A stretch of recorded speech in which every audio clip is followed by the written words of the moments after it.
Easy, my man. Chris Enlightened. What it do, Peace, babe? peace. Winning as usual. Just getting back Winning. in from the gym. Had a great day at work today. You know what I'm saying? I'm always winning, man. When you wake up a winner, you go to bed a winner. The next day, you just start winning all over again. Say that again. When you wake up a winner, you start your day a winner. And when you go to sleep a winner, when you wake up, you start winning all over again. T-shirt. And then repeat. And then repeat. And then repeat. I love it. I love it. Today's Kind of show, like, we're going to be talking about. I'm sorry. Go ahead, bro. oh, no, I was about to say it's the precursor to this show, fighting for your limitations. You know what I mean? Great minds My think alike. We was both rushing to Yeah. the segue. But yeah, that's what this show is about, fighting for your limitations. And the beauty of doing the show with my bruh is we're not just like picking topics randomly that we think people want to talk about. I mean, hear about.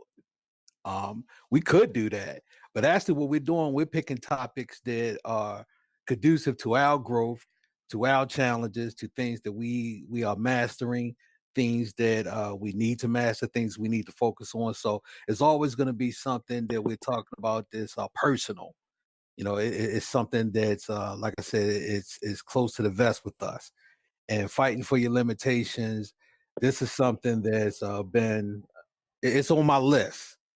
I have to keep a mental list of things that I always need to work on every day.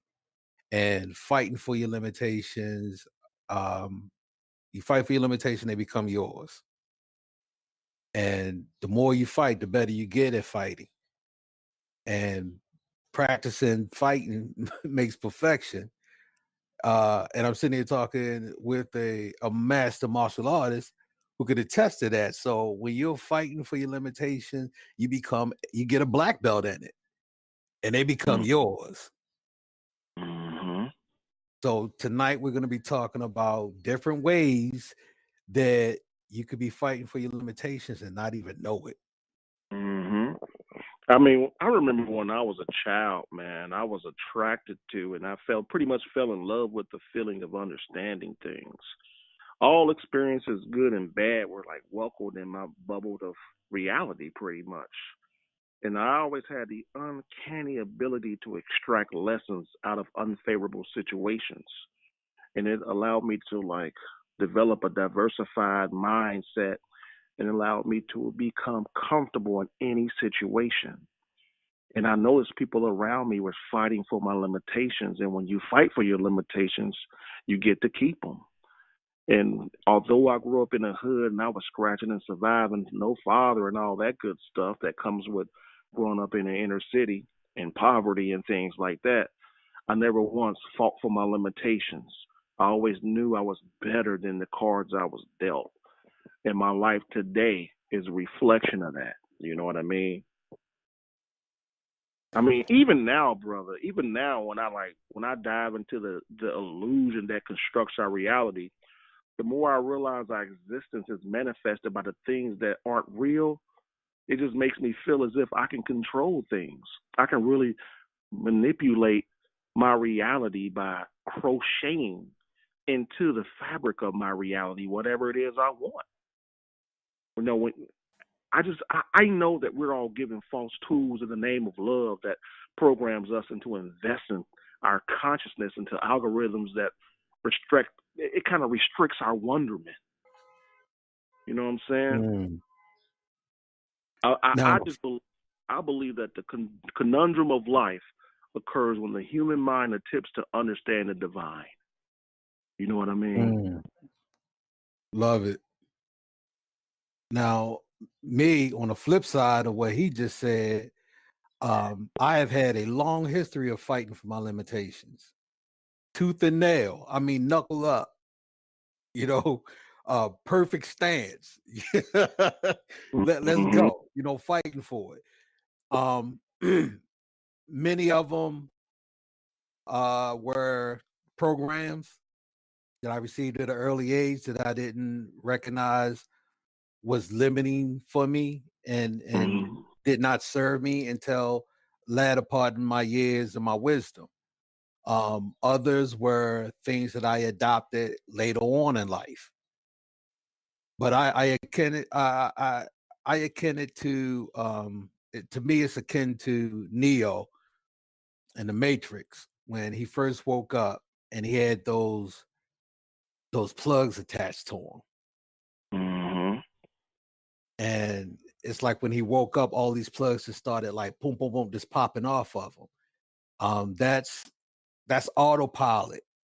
You know, it did it automatically. Me, I look at my plugs, I have to remove bonds manually.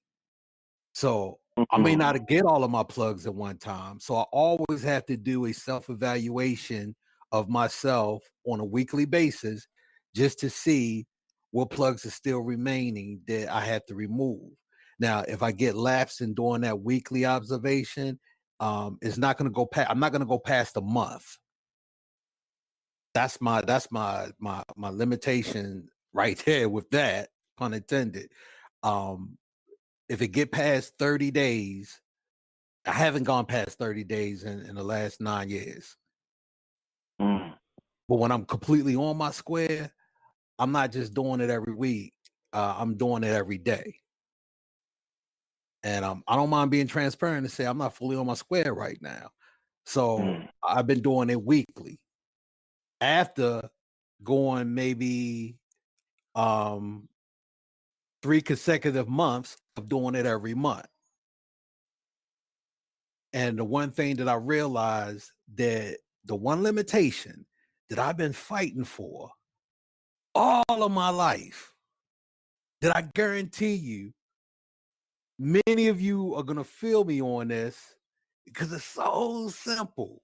It's so simple. It's so small. I didn't even realize that plug was connected to my ankle. I didn't even feel it. I just looked down one day and like, hey, what is this plug? Clunk. Compliments? Yes. Not being able to take compliments is fighting for a limitation. Let me explain how. If you have a talent or a skill or ability that causes a reaction in someone else that makes them want to project gratitude towards you by saying, hey, you're pretty good at that, or I love the way you did such and such, or hey, I like that. If you are only looking at the flaws in what you did, you don't see the perfection in it. You can't see it through their eyes. So you saying, well, I appreciate it, but it's not finished yet. Or I appreciate it, but it's supposed to be this, it's supposed to be that. If you're doing that, you're fighting for your limitation. And I am guilty of that. Let me tell you, I am so guilty of that. I had a friend of mine years ago that told me, she asked me, she said, why every time I pay you a compliment about your work, you tell me what's wrong with it? I said, well, I'm a work in progress. So I'm just, I'm sharing with you what I'm working on or working towards. And she said, well, suppose you didn't get there. I said, what do you mean? She said, if I pay you a compliment for the work you're doing now, but you're telling me it's what it's supposed to be, suppose you never get to where it's supposed to be. I had to think about that. That was pretty deep. I said, well, I don't know. She said, right, because you don't know, why not just take their compliment now? I said, I gotta be honest with you. That's that's a challenge for me. I'm a perfectionist, I guess, in many ways. I'm only gonna see the flaws. I don't really know how to. Now, I went on maybe a 5-10 minute spill, complicating it. And she retorted with just this. She said, Sai, just say thank you. It was so simplistic. It took me maybe 3 or 4 days to wrap my mind around it. Thank you. That's it. I don't have to give no long explanation of the flaws that I see and where I'm trying to go and what I'm trying to build upon. All I gotta do is say thank you. It was too simple. I couldn't just leave it at that. I had to poke at it. I had to experiment with it, and I had to fight it again because I'm used to fighting for my limitations. So again, naturally I'm fighting against the cure for it, or what could remove the blinders of limitations. And eventually I had to acquiesce that yes, and in a moment that I want to talk about how imperfect something is to someone is showing appreciation for, just say thank you. It- Hmm. You know, I had to literally circumvent the energy of the thank you in order to become more of a doer. In the Mm, beginning, when I first became Chris Enlightened, I was doing things to appease people, and when they told me thank you, I felt like, wow, I did it, I'm done. And I noticed I was being stagnant. But when you circumvent the energy of thank you, and I started to realize that there's duality in thank you. Most people who give you praise, they feel good when you thank them versus you feeling good from the praise. So now I know people they want to feast off of what I give them, and I don't have a problem with that because I got an abundance of light to give. But when people tell me when they thank me, excuse me, when they give me praise, I thank them, and it makes me want to feed them more. Instead of me feeling mm. as if I'm complete, I feel like okay, I got that much more to do because they're feasting off of it. That means there's other people probably want to feast off of me too. So let me produce more. Let me get more products. Let me make more YouTube videos. Let me write more books. Let me do more. But when you get caught up in the egoic energy of oh they like it, they like what I'm doing, I must be finished. It'll make you stagnant, and that's the duality of being thanked or being praised. Some people take it to the head, their ego gets fed, and they don't move anymore because they feel as if the job is done. But when you circumvent that energy and they praise you and you give them thanks, and then it makes you want to do more, that's when you know you're winning. I love that. And I agree with that 100%. And I would say that my thank yous are always uneasy. And the reason why Mm, they uneasy is because I keep silent about the work I need to do. They're thanking, I'm thanking them for acknowledging where I'm at, not where I'm going.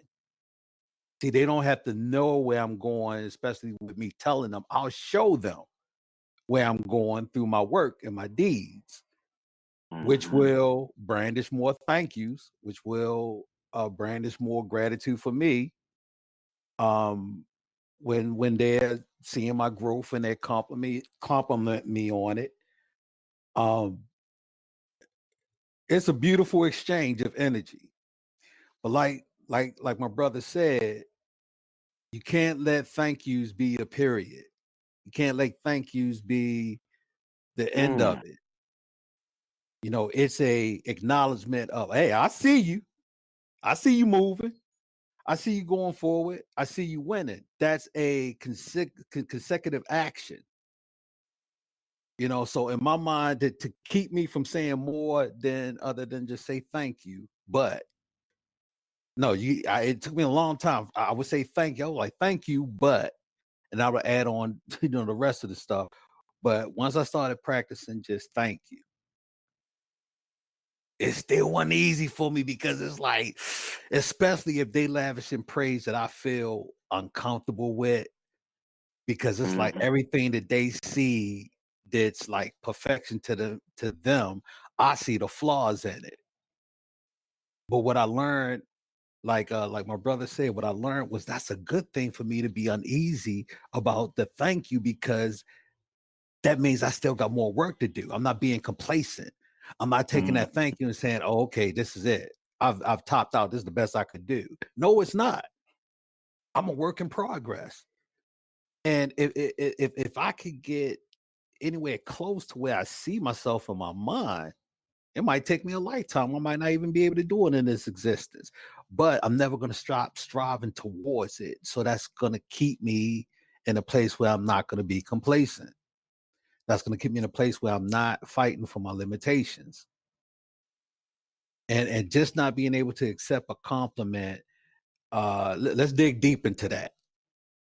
Why is mm-hmm. it that people can't accept compliments?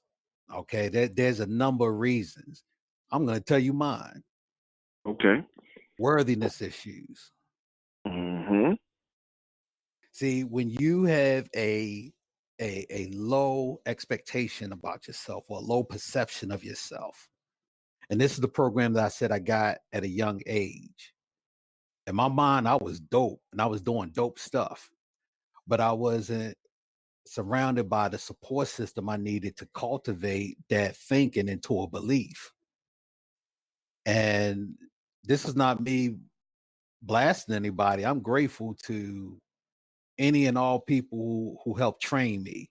See, I didn't have bullies, I didn't have haters, I didn't have people who disliked me. I had trainers because all of them helped cultivate me into the man I am today.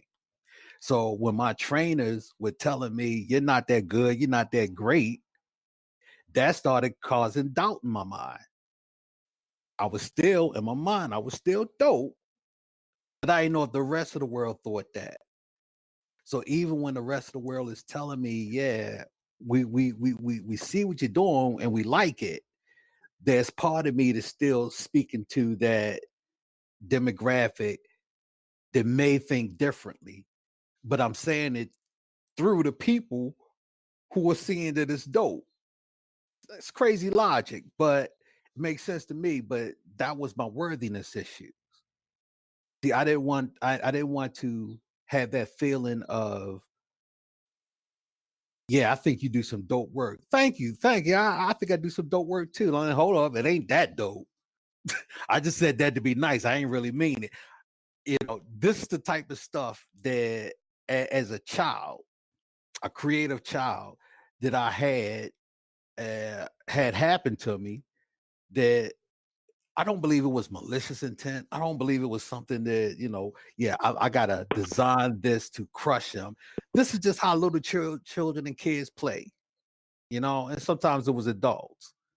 But it seemed like anytime that, as long as I was showing greatness, but not speaking about my greatness, not accepting my greatness, that was acceptable. But the minute that I say, yeah, I think it's good too, or yeah, I like it also, or yeah, I could do better, then that was met with some type of adversity or a alternate opinion that I internalized and I kept with me long after the people who made those statements probably forgot about it. I still had it in my mind. Those voices that still kept playing in my head, even when I was only occupying space in my own mind, considering the next project I'm going to work on, next scale of talent I want to learn, and how it's going to be presented to the world. When I'm having that inner dialogue, I'm introducing foreign dialogue of cellular memory of conversations I've had years ago and giving them a voice and allowing their voice to actually affect the outcome of how I feel about my project or what I'm Mm. working on. So that is how my worthiness issues developed, and it cultivated over the years because it was a limitation. And anytime you have a limited view of yourself, a limited view of your abilities or your skills, anytime you have that and you're not letting go of it, you're fighting for it. You're fighting to keep it. You're fighting to make that a loud voice in your mind or reasoning, and you're fighting to keep it in your life. And the more you fight, the better you get at it. The more it becomes a part of you and who you are. And then eventually it becomes a belief system. Then it becomes a behavior. Then it becomes a default system where you're not even consciously aware that you have this limitation. You just react to it by default. Mm-hmm. You know me, man. Growing up in the hood, man. My vernacular was hood. My lexicon was hood. Everything about me, I felt comfortable because everyone around me that I lived around talked the same. But when my mom got me into better schools, she realized that that was my only way out of the hood was through my mind. So I started going to schools outside of the hood. And although I was the best in the hood, I was average compared to everybody else. So I started taking advanced placement classes, and I was really developing my mind, reading different books, and really challenging myself. You know what I'm saying? And at an early age, I realized that in life, it's imperative that I challenge myself to literally think beyond the parameters of the information that was being given to me. You know, the only information that was given to me was like selling drugs, running a bunch of women, being the boy on the block type of stuff. But I realized that when the human mind attempts to evolve, there's forces that try to disrupt your spiritual advances to keep you tethered to your current state of consciousness. And that force, now that I know I have a name for it, is called the demonium. And it's nothing more than a frequency that's broadcasted over our earthly domain to make us think less of ourselves. But Mm. I know now that it's our divine right to be great in this life.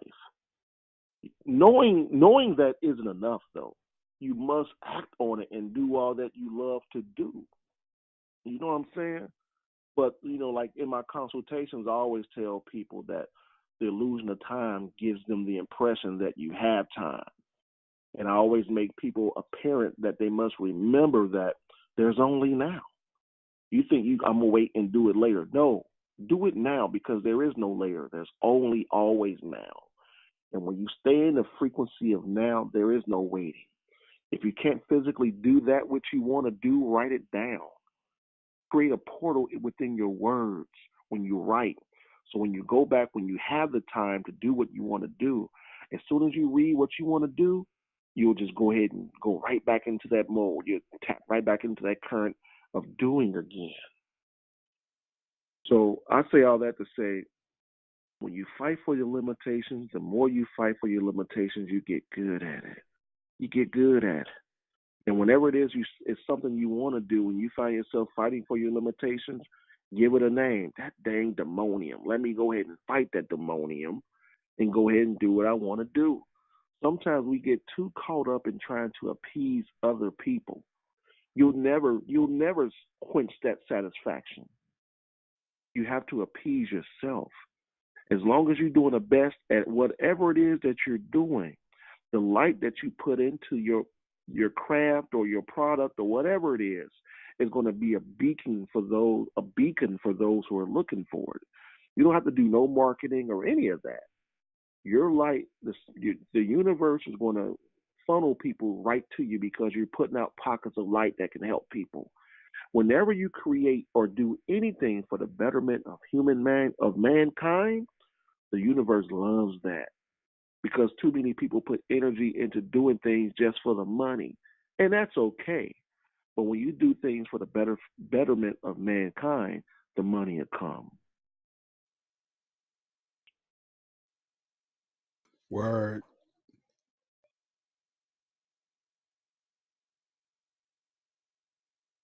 Winning. Winning. Sometimes you just gotta take a few seconds and let something marinate after some fire has been said. You know. I realized at an early age too, man, because speaking to yourself gives you the answer that the other half of yourself didn't think it knew the answer to. You know what I mean?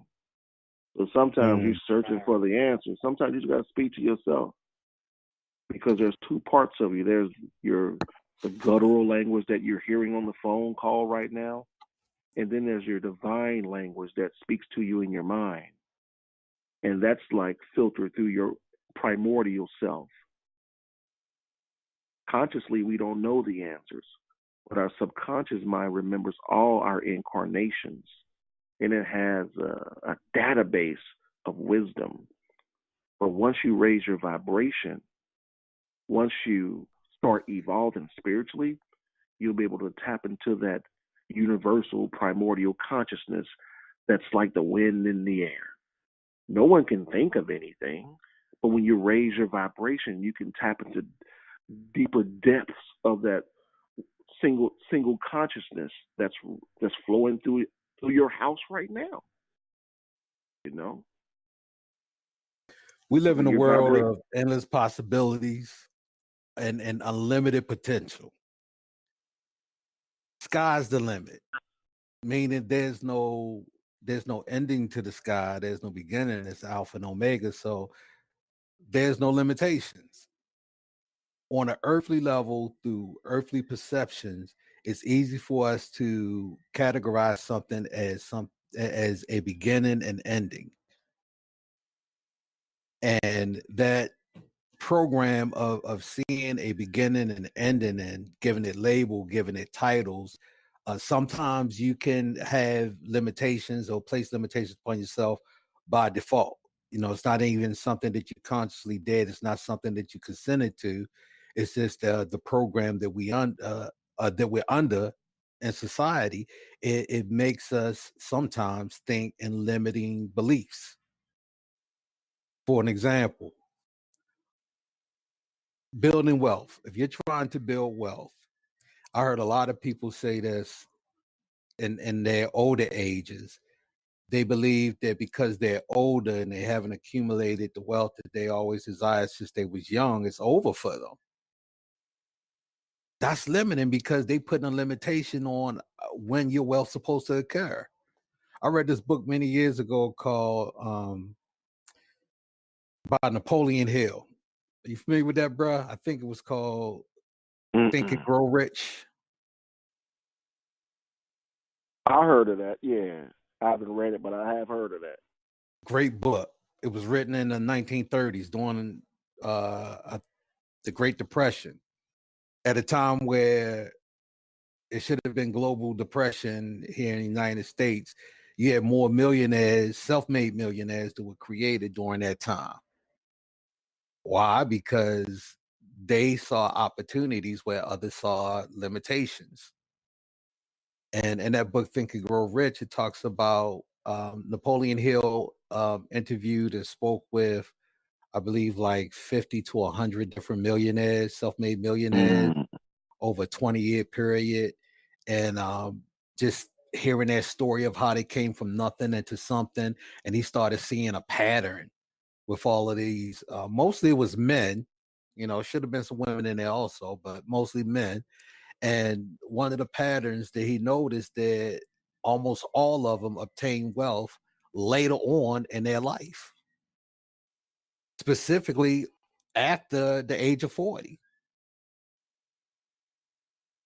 So think about that. Think about that for a minute. If you're in your 40s and you're already feeling like I've been chasing wealth for so long, it's probably not going to happen. You actually just starting by that logic. And in that book also, it spoke about the 10 feet away from gold theory. That was the actual story where someone had a piece of land that was so valuable. It was so rich that he'd been digging at it for so long with no reward that he sold it because he gave up. And the person who bought it from him, within a matter of weeks, dug just a little bit more and they struck gold. And that's the danger of limitations and limiting thoughts, limiting beliefs. What's even more dangerous than that is fighting for them, fighting to keep them, fighting to keep that program, fighting to keep that mentality. You're not letting anything that could be a cure, that could be that could alchemize it into something powerful. You're not letting any of that in because you're only focusing on the limitation itself and why it's justified, why you should be holding on to it, why it's quote unquote realistic.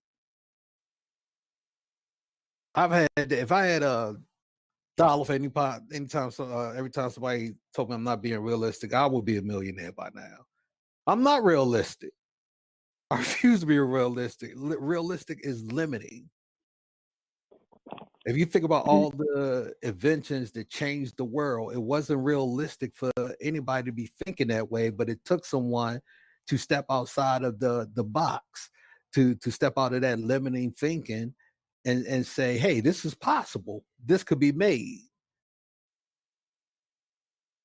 In my book, Wealth Consciousness, I talk about all the different facets of wealth out there. Money is just one facet of wealth. You Mm-hmm. may be wealthy in looks, wealthy in joy, wealthy in love, wealthy in personality, Mm. wealthy in humor, wealthy athletic. I mean, there's so many different types of wealth out there. But in order to embrace all the facets of wealth, you have to embrace all the facets of wealth.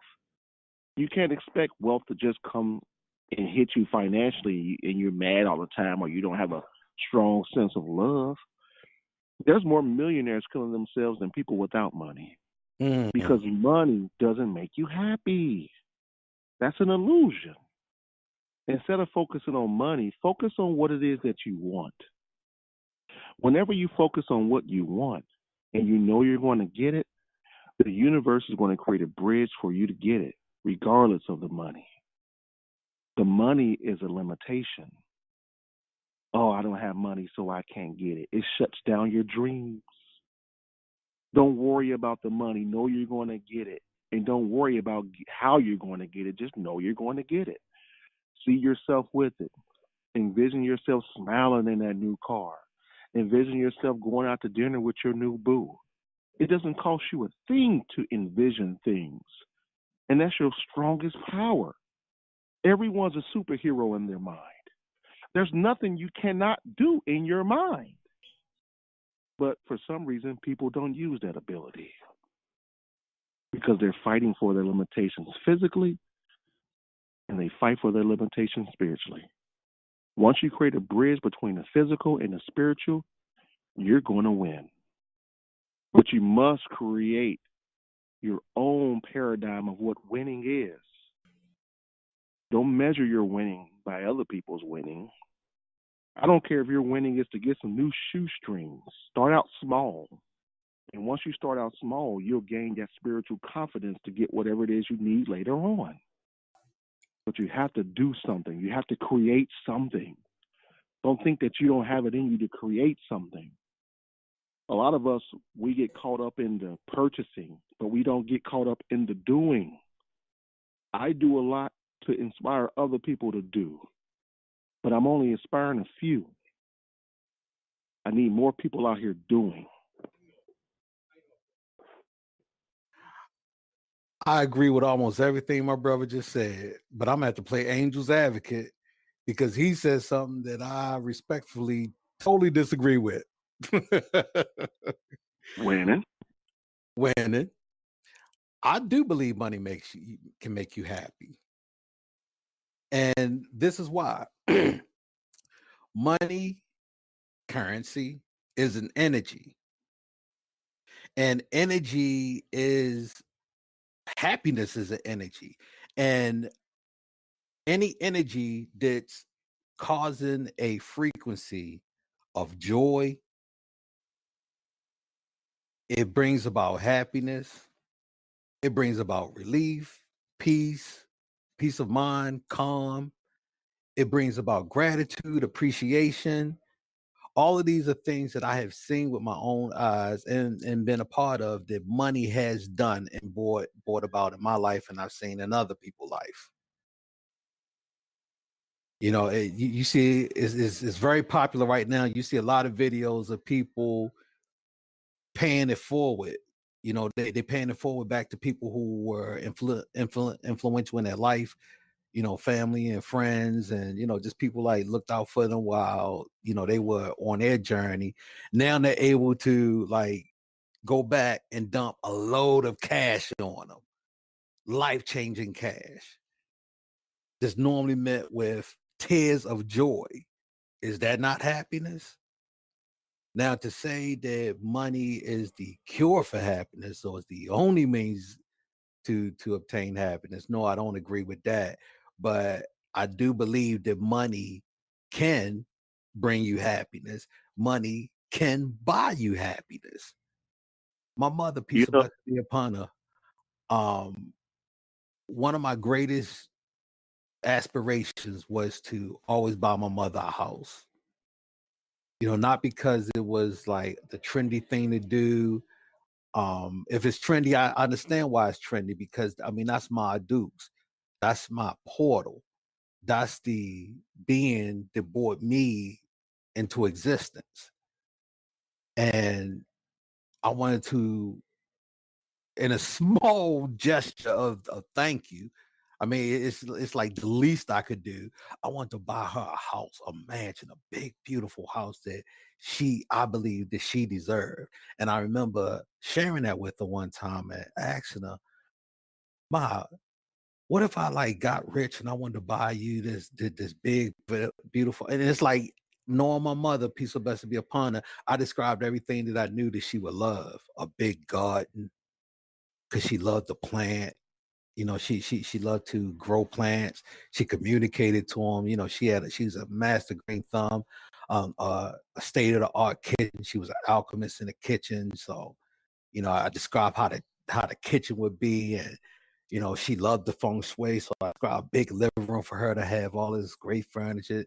Just really getting lost in it. And she smiled and said, "Yeah, I would love that. I would love that."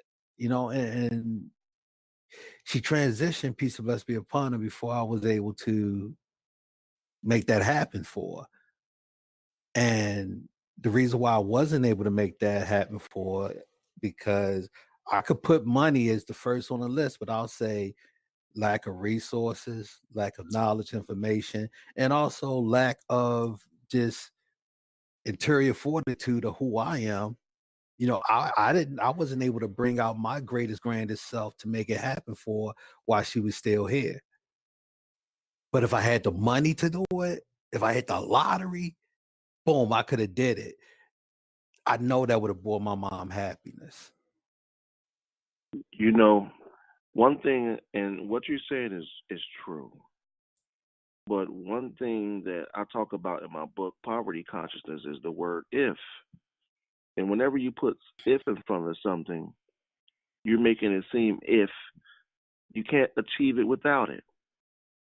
And the reason why I say money can't make you happy is because if you're not happy with money, when you get money, you're going to destroy yourself. You're going to have opportunity to destroy yourself. And I know it sounds like, oh, not me, I wouldn't do that. But statistically, it's been proven. When all these people hit the lottery, most of them be dead broke in like 10 years. How is that? Facts. How is that? But if you're happy without the money, when you get the money, you'll be happy as well.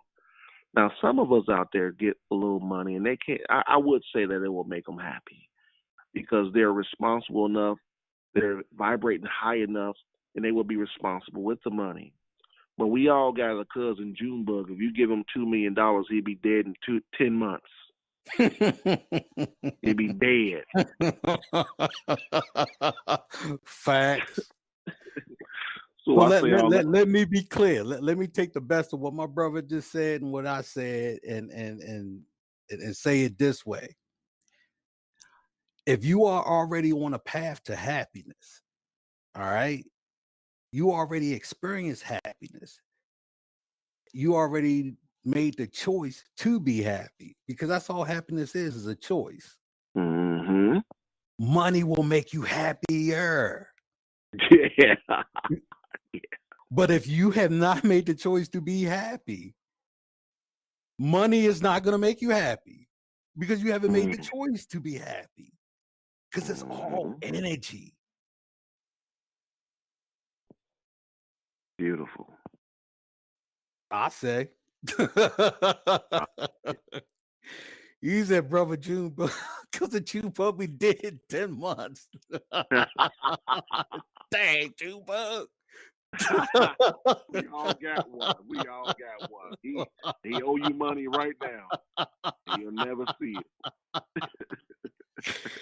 We gotta help Junebug do better. Let Junebug listen to this show. We want Junebug to live. But tell people where they could get your books at, especially Wealth Consciousness. Sure, you can get all my books on Amazon. You can get Poverty Consciousness and Wealth Consciousness on Amazon and Barnes and Noble. But my book, The Enlightened Talk, my book of metaphysical spiritual poems, you can get that on Amazon.com as well. You can look them up. My name, my government name is Christopher E. Huffman.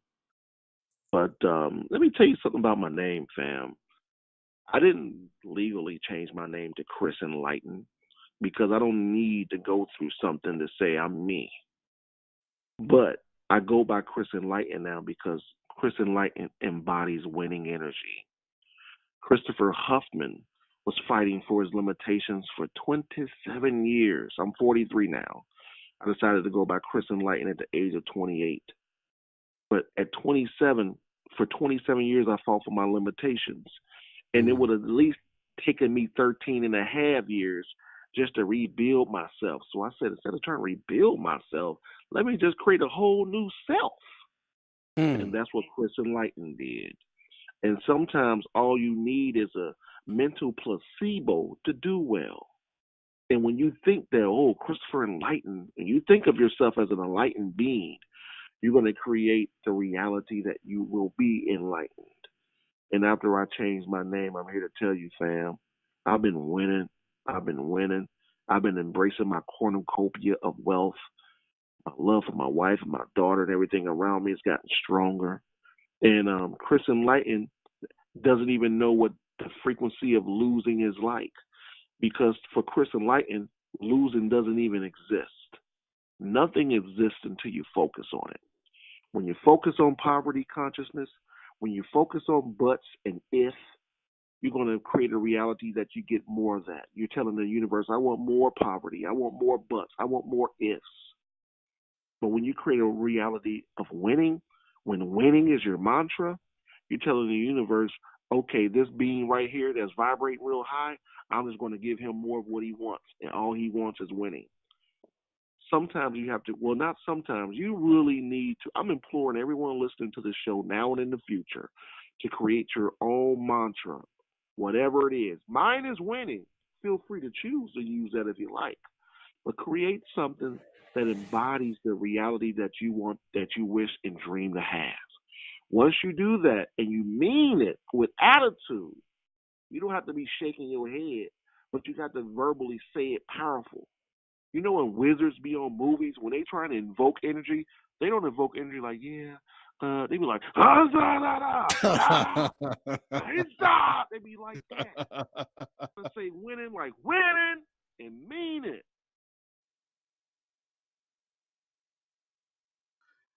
Winning. Winning. I'm going to put you on the spot, bro. Since poverty consciousness and wealth consciousness go hand in hand, because one may be the mindset that you start with, the other is the mindset that you evolve into. What are you thinking about offering poverty consciousness and wealth consciousness for some kind of promotional, I don't know, 2-for-1 for the family out there? You know, I thought about doing that, but I realized that people don't value free. I've given books away to people. Oh, no. Hold up, bruh. I was not insinuating did you give it away for free. Okay. I was insinuating did you offer them both for a set price where now they don't have to make a choice one or the other because both of them is important. They just buy in both of them at the same time. Not for free. Okay. Not for free. That's a good idea. That's a good idea. That's a good idea. Most of my books normally go for 20 each. But if you reach out to me after listening to this show, I'm willing to give you 2 for 30. Oh, I think that's too low. But you heard what he said. He said it. He put it out there. You reach out to 2 for him. 30. He's gonna give you both of them for 30. Now that's $10 off. This offer ends April 1st. April 1st. There it is. April 1st. So right now, if you hit up Chris Enlightened, you can get for a limited time offer, which is a perfect segue to ending this show, fighting for your limitations. This is how we're helping you win with limitations for a limited time offer up until April 1st. You hit up Chris Enlightened, you're going to get Poverty Consciousness, his best-selling book on Amazon, and Wealth Consciousness, his second best-selling book, 2 best-selling books, normally $20 a piece. You're getting them for $30, $10 off, up until April 1st. Tell them how to hit you up. Sure, you can reach me at my email, chrisenlightened@gmail.com. I'm on Facebook, and I'm on Instagram, both names, Chris Enlightened. I'm out here. I'm really easy to talk to. If you go out to my YouTube page, The Enlightened Journey, every human that's left a message, I've gotten back with them. I got over 190 videos out there. I've got a lot of comments, and I've answered every comment on my videos. And I've gotten even more email messages, and I always get back to people. Because whenever you position yourself to be that which you want, when you become that, you got to be that. And my word has always been my bond. I come from that type of cloth. If I say something, I'm going to do it. I don't like letting people down because I've been let down too many times in my life. I know how it feels. So you got to April 1st. April 1st. And I got to co-sign myself to what he said. There's no one who's ever hit me up that I haven't hollered back at. A lot of people hit me up and they ask questions. And the questions that they ask, I know it's not coming from a place of curiosity. It's coming from a place of, this will service me and help me with my growth and my development. So I go in. I don't take any question that's asked of me lightly. And like he said, no human being that's hit me up, I have not replied back to. You know, because that's just, for me, that's how you grow an audience. That's how you grow a fan base. That's how you grow a community. That's how you grow connections and network. You know, most of the people who may listen to other people's podcasts and other people's shows and other businesses has businesses themselves and podcasts themselves. You know, so that's just a great energy to help serve as healers who are healing others. To be participating in that type of energy is a blessing. Go ahead, brother. I want to lead the audience with something. I want everyone listening to this show to think of something that they've always wanted to do. I don't care what it is. And then if your first thought is, I can't, that's just a demonium. That's just a demonium. Now that you're aware that there's this frequency broadcasting over our earthly domain that's egging you on not to evolve spiritually and do the things that you love to do, what are you going to do about it? Don't worry about being the best at it. Sometimes the second step doesn't reveal itself until you make the first step.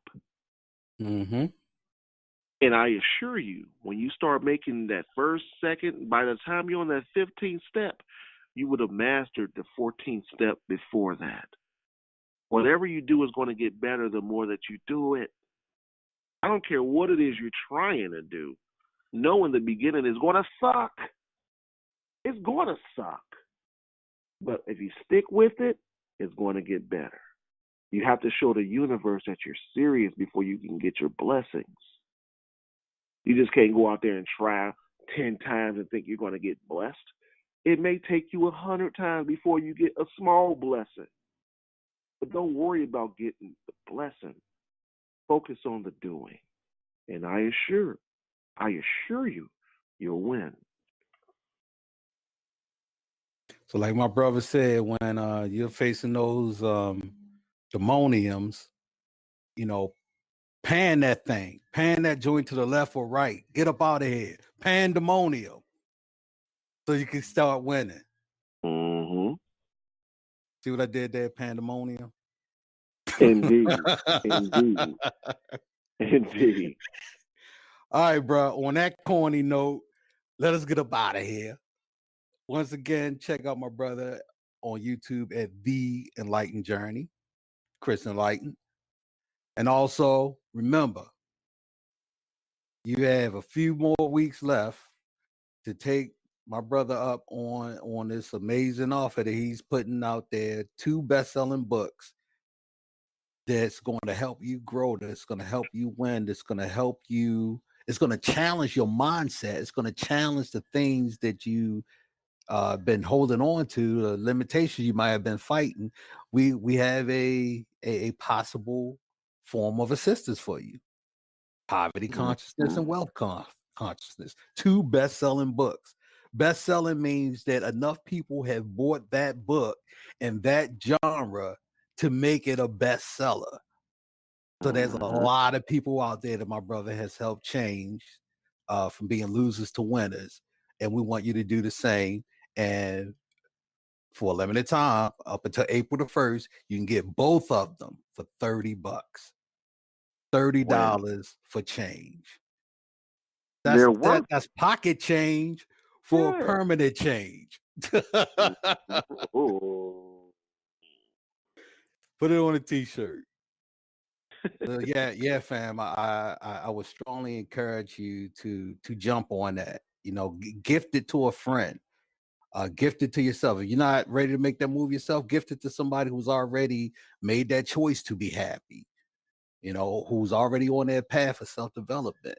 You know, who's already focused on that end goal, but might just need just a little bit more incentive, a little bit more tools, a little bit more jewels to help them along the way.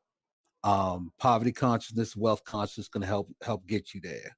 $30 until April the 1st. Give them the email one more time, bruh. Email THEE Chris Enlightened at gmail.com. My YouTube page, THEE Enlightened Journey on YouTube.com. Reach out to me and get the deal on the books. If you want to pay full price, feel free to go to Amazon, Amazon.com. Yeah. Winning. All right, fam. Till next week. Peace. Peace.